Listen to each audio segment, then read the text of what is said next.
Hey people, it's Nice talking. I'd like to thank Kish LB for telling me about this story. So this is from xconomy.com. A Detroit entrepreneur transforms personal tragedy into life-saving inventions.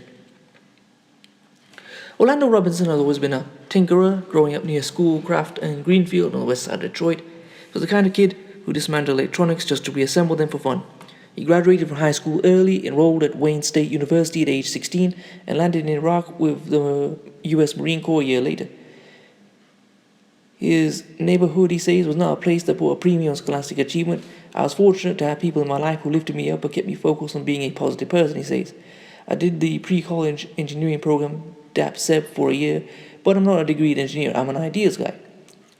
It was in Iraq where his endless stream of ideas led to his first bona fide invention. During sniper training, he realized that while perched in certain positions, it was nearly impossible for soldiers to drink from their canteens. So while on the battlefield, he modified a canteen with a kind of straw so it didn't need to be unholstered. Because it was a big hit with his unit, he submitted his invention to the Marine Corps through its beneficial suggestion program because he wanted to help other soldiers stay hydrated during desert maneuvers.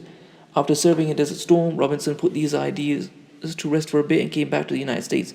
He fell in love with a social worker named Dion Neal Walton. Driving in Detroit one night, he and Walton, whom he had recently become engaged to, were struck by another vehicle in a hit-and-run accident.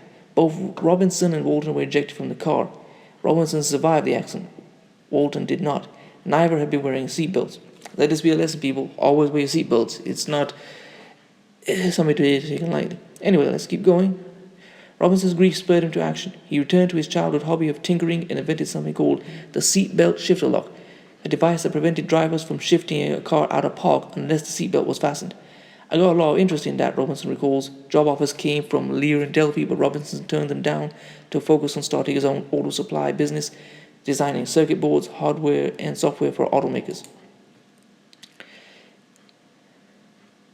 Man, something get lost here. Just give me a sec. Oh, then the crash of 2008 happened and the auto industry tanked, which effectively killed his business. At the same time, foreclosures were wreaking havoc on Detroit's real estate market. But Robinson saw an opportunity to invest while prices were at rock bottom. He began buying foreclosed homes to fix up and flip. They soon encountered a problem that ravaged Detroit. Scrappers, or as he calls them, urban miners. Scrappers break into vacant dwellings and rip out anything of value, like appliances, copper pipes, wiring, radiators, furnaces, and even aluminium siding. Circle of life side note: this harvested metal sold by thieves to scrapyards in Detroit is often shipped to China, where it's melted down and used to build some of the world's next great industrial cities. Scrappers not only ruin the value of homes, they also cause collateral damage like flooding and fires if the power and water haven't been shut off. Robinson's solution was to invent something called the door pal, a fairly simple design involving 14-gauge steel plates and L-shaped brackets that make the doors much harder to break down. Robinson invited a local TV news crew over to one of his properties and challenged them to try and break in. They brought crowbars and sledgehammers, Robinson recalls. First, we put padlocks on the doors, they kicked it, and they flew open. Then we put our products on the door. They kicked the door 10 times and it wouldn't open up. Then they tried a crowbar and our product bent it.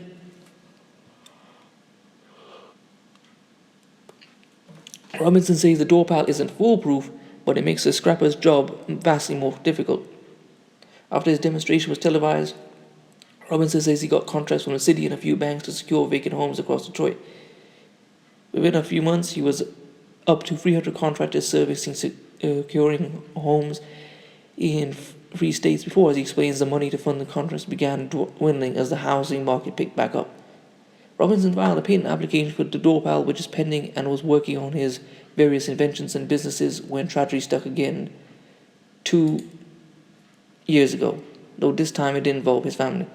A house in his neighborhood caught fire and 2 children died as a result.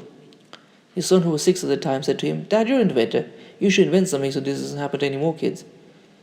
Robinson took his son's words to heart and started investigating the cause of house fires. 46% of them, he discovered, are a result of unattended cooking. He talked to firefighters who verified that his research was correct. My son and I started to figure, why can't the smoke alarm shut off the stove? The solution came to me while I was sleeping. Sorry, folks. The solution is called Igniteless. Now, Robinson says he began putting all of his energy and time into getting the word out about his potentially life-saving product. If a stove began to smoke, It trips a radio transmitter on the igniteless device and sends a signal to a unit on the stove, which then shuts the stove off.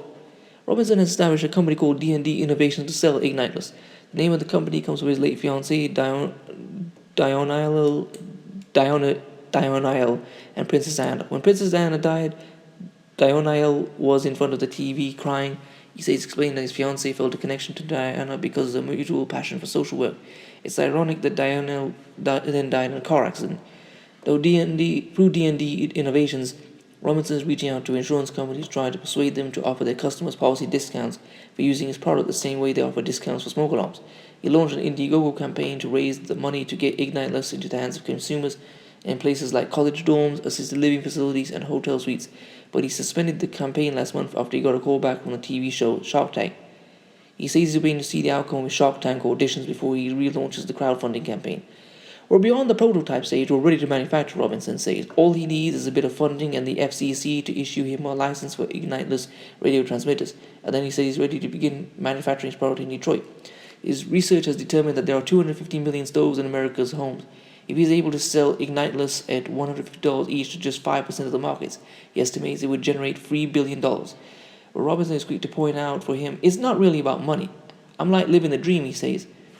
To solve a problem with an idea in my head is like giving birth. That's all the product is. It's a thought. It's a blank space, and you create matter. Well, I hope you've enjoyed this. I'll leave this article in the description and a few other sources if I can find them. Please comment, rate, share, and subscribe. I'll leave my GoFundMe in the description if you want to support this channel, and I'll leave my Instagram there as well. Peace.